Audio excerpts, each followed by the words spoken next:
Arsenal have finally done it. Arsenal did something they have not been able to do since December 2015, beat Manchester City at home. For a neutral casual viewer, the game might have seemed like a slogfest. And honestly, I wouldn't blame you. But for me, the match epitomized where Arsenal are going and what the future looks like. I really want to pause before we dive deep and just talk about the refereeing for the game.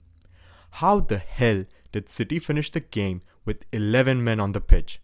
The first challenge by Kovacic on Odegaard was a strong orange card. If he was shown a red for that challenge, no one would have argued. Well, except Manchester City. But what added fuel to the referees' incompetent fire that is raging on right now is the decision not to show Kovacic a second yellow for his challenge on Declan Rice. Howard Webb, the PMGOL chief, went on record and said, and this is clearly a poor tackle, and I'm pretty confident if a red card had been given by Mikel Arteta on the day, it would have been a very straightforward check complete, but he doesn't. He issues a yellow card. I think the year of yellow card wasn't clearly and incorrect, therefore check completing it, feeling that if he'd have intervened, it would have been a re-refereeing of that decision by the referee on the field. So, second one. I know we're not going to show. Do you think he was fortunate to stay on for the second yellow card a little bit later on? I do. I mean, obviously the VAR can't get involved. The second yellows are something that the VAR is not able to get involved in. But yeah, I think he was an extremely fortunate player to stay on the field of play. Of course, the referee, one of our best referees, one of the will no doubt review that. He doesn't want to have a negative impact on the game by overreacting to something. And sometimes players will be on a yellow card and then there'll be pressure to show a second one. Pressure will come from the players on the field. But, you know, that's also true that if you underreact, you have a negative impact on the game. So I think when he reflects on it, he'll realise that the second one should have been a yellow card as well, which would have seen Kovacic sent off for 2 yellow cards, having been, on the benefit of this particular decision here, which was borderline, the first one. But are we refereeing the occasion or the game? I do not want to dive deep into the rabbit hole that is the inconsistent refereeing in the Premier League. But fellow YouTuber and a Manchester United fan, TheFootballTerrace, has covered this instance in detail, which I've linked in the description below, and I would strongly suggest you to check him out. Moving on, and focusing on the game, I can just summarize it by saying it was a chess match between 2 top managers and teams. I used to watch City and Liverpool play each other a couple of seasons ago, and I saw the gap between those teams and Arsenal, praying for Arsenal to reach that point someday. Well, my prayers have finally been answered, because what we saw was 2 of the best teams in the world lock horns and cancel each other out. Man City were reduced to 4 shots. Yes, 4 shots.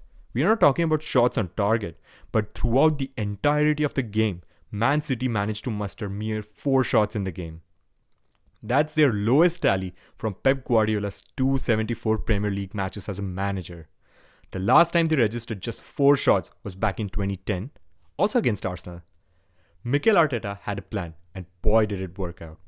Instead of playing at 100 miles an hour and trying to blow City away with speed and directness, we saw more reserved and tight in shape Arsenal. They left no spaces behind for City to exploit and were the only team on the pitch with the desire to win it in the second half. I do not want to hear this narrative about Arsenal winning through a lucky deflection. No one says the same thing when Spurs win against 9-man Liverpool with a deflected own goal, and a win is a win. I also do not want to dive into the tactical aspects of what went down. Trust me, there are better channels out there who do a much better job at that. What I really want to talk about is what this win means for Arsenal looking ahead. Spurs lead the table only on goals scored, followed by Arsenal, then Man City, and finally Liverpool. These 4 teams currently constitute the title race, if I can even call it at this point in the league. While I want to give credit to Ange and what he has done at Tottenham, it's hard for me to see them carry on till the end of the season. They have a thin squad and are still in the transition process. They have had the easiest start in the first 10 games out of any other title rivals, facing all of the bottom 4 teams in the difficulty index in this period. I might be biased, but a Jorginho mistake, a horrible refereeing show against Liverpool when they scored a deflected goal against a 9-man Liverpool, and a stoppage time miracle against Sheffield United are signs that what they have right now might not be sustainable. Just look at Arsenal last season. They ran out of steam by the time the run-in came, and injuries did not help their case. Liverpool are an attacking threat again with a strong attack-minded midfield, but their defensive numbers are not anything to write home about. Liverpool sit right behind Spurs on expected goals against at 12.05 in 8 games. Arsenal, meanwhile, sit on third with 7.85, only 0.01 points behind Newcastle. In my opinion, in the long 38-game season of the Premier League, leaking goals like this does not guarantee a title. Looking at these numbers, Arsenal and City are two clear teams who are defensively tight with low XGs and decent enough XGs to keep them in the running long term. This is exactly what Mikel Arteta wanted to do after last season. Arsenal last season were defensively shaky, especially towards the end. Arteta wanted to build a system that is sustainable in the long term, something similar to what City has in place. Arsenal definitely are more compact, disciplined, and try not to leave crumbs for the opposition to feed on.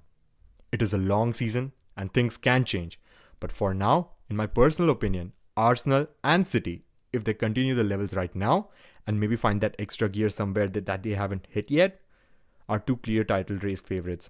But Liverpool's and Spurs might not be far behind, although I have my doubts about Spurs.